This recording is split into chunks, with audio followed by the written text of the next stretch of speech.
Welcome to Ryan's Running Reviews in partnership with Roadrunner Sports, and today we're taking a look at three very popular neutral daily trainers from ASICS. We have the GEL-Cumulus 27, the Novablast 5, and the GEL-Nimbus 27. So let's run with it. Before we get started, I do want to say these shoes were provided to me by Roadrunner Sports. However, no one had a chance to preview this video. The song synopsis is my own. I'd also like to say please leave a like on the video and consider subscribing.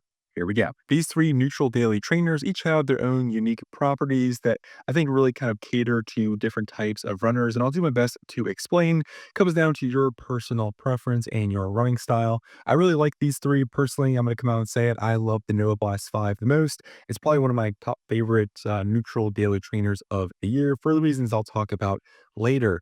But I'll do my best to kind of explain these three and what really kind of separates them from each other, starting with the Cumulus 27, which is ASICS more moderately cushioned, all-around neutral daily trainer. Kind of does a little bit of everything.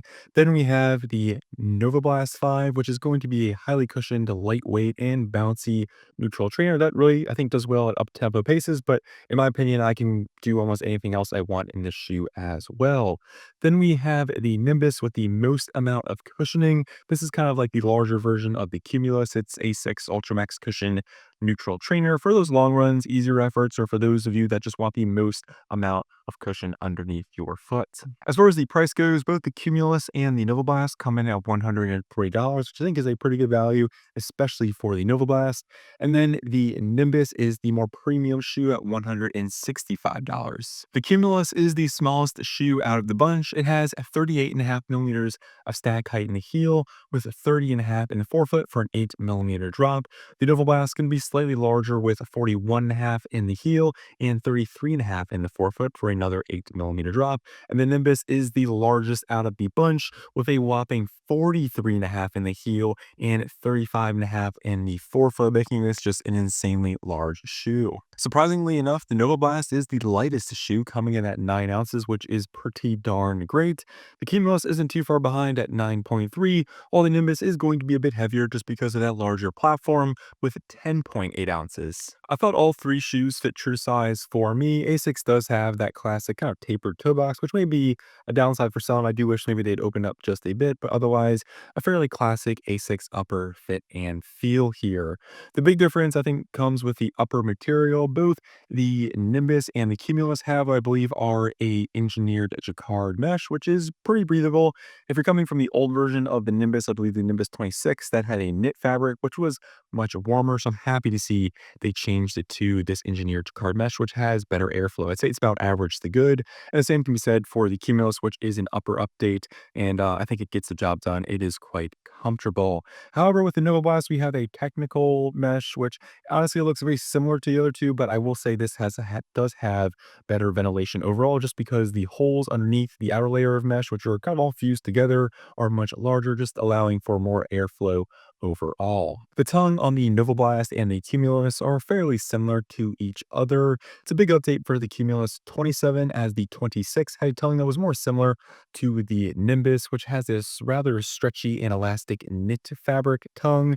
The one on the Cumulus 26 wasn't as elastic, but had a very similar design. So here on the 27, they opted for a more traditional, very thin tongue with some light foam blocks, and all the tongues here are fully gusseted. The same can be said for the Novablast. It's maybe slightly more minimal towards the midfoot with large kind of holes and slots, but towards the top you have some light foam blocks, which are again very similar to what we see on the Cumulus. So a fairly thin, more traditional like tongue with these two options, while the Novablast is sticking with its stretchy knit gusseted tongue, which I quite like. Makes it easy to get your foot in and out of the shoe, and you have some large holes which allow for ventilation. It's just not going to be as padded compared to the tongues we have on the Novablast and Cumulus.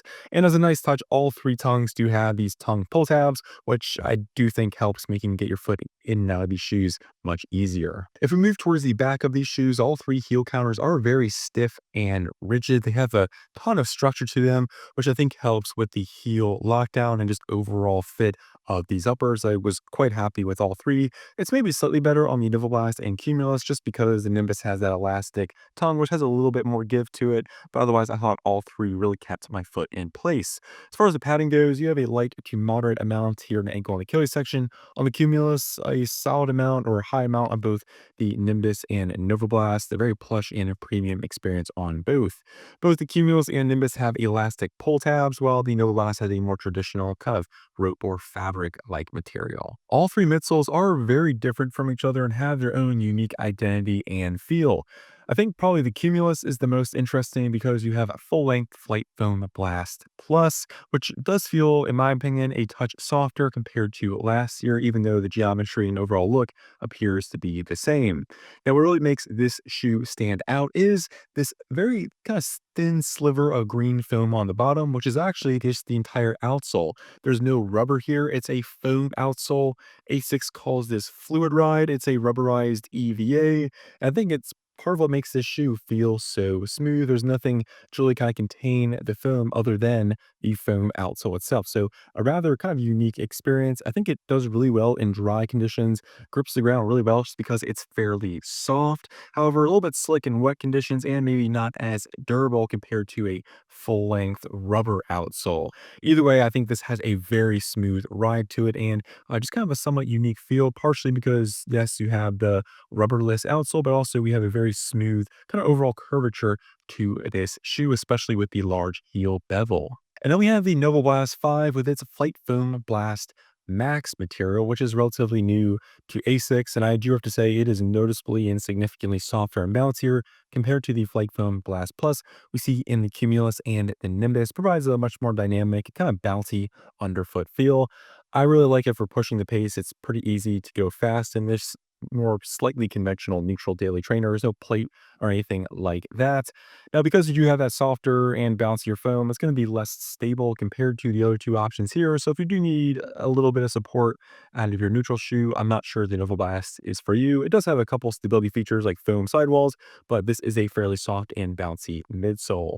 The other thing I think that really makes the Novablast special is the outsole geometry. You do have that large cavity in the heel, allows the foam to expand a bit more and kind of this mini trampoline effect or kind of bulge under the forefoot, which I think adds to just kind of the fun, bouncy feeling you have with this shoe. I can use it for pretty much anything. I think it really does excel, pun intended, at those faster efforts, especially compared to the Cumulus. It is going to be a bit larger, slightly bulkier compared to the Cumulus. So if you're somebody who likes a slightly more nimble shoe, this might not be for you. But again, for me, probably one of my favorite shoes of 2025, just because of how the Flight Foam Blast Max performs, just springy and bouncy and noticeably better compared to prior versions, which used Flight Foam Blast Plus. And then we have the Nimbus, which is full-length Flight Foam Blast Plus, same as the Cumulus. However, this does have a full-length rubber outsole. One thing I forgot to mention with the Cumulus and that the Nimbus does have as well is Pure Gel, which is essentially exactly what it sounds like. It's not a gel directly underneath your heel. Put a picture on the screen of exactly what it looks like. They had a deconstructed midsole at the running event, so I could actually see what that looks like. Now, I can't feel the Pure Gel on either of these shoes. It's not like a sensation you can kind of notice directly underneath your heel. However, according to A6, it's supposed to be there to help with shock absorption. It's one of those things you kind of have to take their word for. The Nimbus has a bit more structure to it. It's going to be much more stiff and rigid, a fairly stable, highly cushioned neutral trainer with a more aggressive rocker geometry compared to the Cumulus, which is going to be a little bit more flexible. I think this is great for longer runs, easier efforts, or just kind of your typical training efforts, especially if you like just a ton of support and foam underneath your foot. It's not going to be anywhere near as soft or as bouncy compared to the Novablast, but I think does give you a nice level of impact protection with a little bit of energy return to it. Noticeably softer compared to the Cumulus with its more moderate amount of stack height. I think the one maybe downside for the Nimbus compared to these other two is just maybe the bulkiness of it and its weight, as it does come in at 10.8 ounces, which is much higher compared to these other two options. The best way I can summarize it is the Novablast is definitely my favorite shoe here at $140. I think that's a great value. It only weighs 9 ounces, which is very light despite how large it is. And I think ASICS definitely has a winner here with Flight Foam Blast Max Foam. Nice kind of springy and bouncy feel underfoot. You can definitely push the pace with the shoe, but I really kind of use it for any run that I want. Now we have the Cumulus, which I think kind of the best thing about this is it's fairly smooth. It's going to be less bulky compared to the Novablast and the Nimbus. Downsides are maybe not great traction in wet weather, and the durability of that outsole isn't, I think, ideal compared to a true rubber outsole. Has a more moderate level of stack height, so for someone who doesn't want the most amount of cushioning possible, I think this works quite well. I used it on long runs, tempo runs, and it got the job done. This might not be as exciting or as fun compared to the Nova Blast or as well cushioned compared to the Nimbus. Really just kind of depends what you're looking for. I think the one thing that makes the Cumulus stand out compared to most other neutral trainers is how smooth it feels. I think that's partially because of the geometry, like I mentioned before, and that the foam rubberized EVA outsole. Then on the final end, we have the Nimbus, which is a great, for me, easy day shoe, just because the amount of cushion here. Yes, you can really pick things up if you want, just a little bit heavy and bulky. I think I'd rather just pick the No Blast for that. But again, for easier runs, recovery efforts, I really like the Nimbus with its Flight Phone Blast Plus midsole. Definitely softer compared to the Cumulus. It is a little bit heavy at 10.8 ounces. That's probably one of the downsides. And if you aren't a fan of stretchy knit tongues, this might not be your option either. But I think, like I said before, it works really well if you just want a cruiser of a daily trainer or just a ton of cushion for your runs. Well, that concludes the review. Let me know in the comments what you think of these three ASICS running shoes. I would love to hear from you. I'm Ryan from Ryan's Running Reviews, and I'll catch you guys on the next one. Thanks.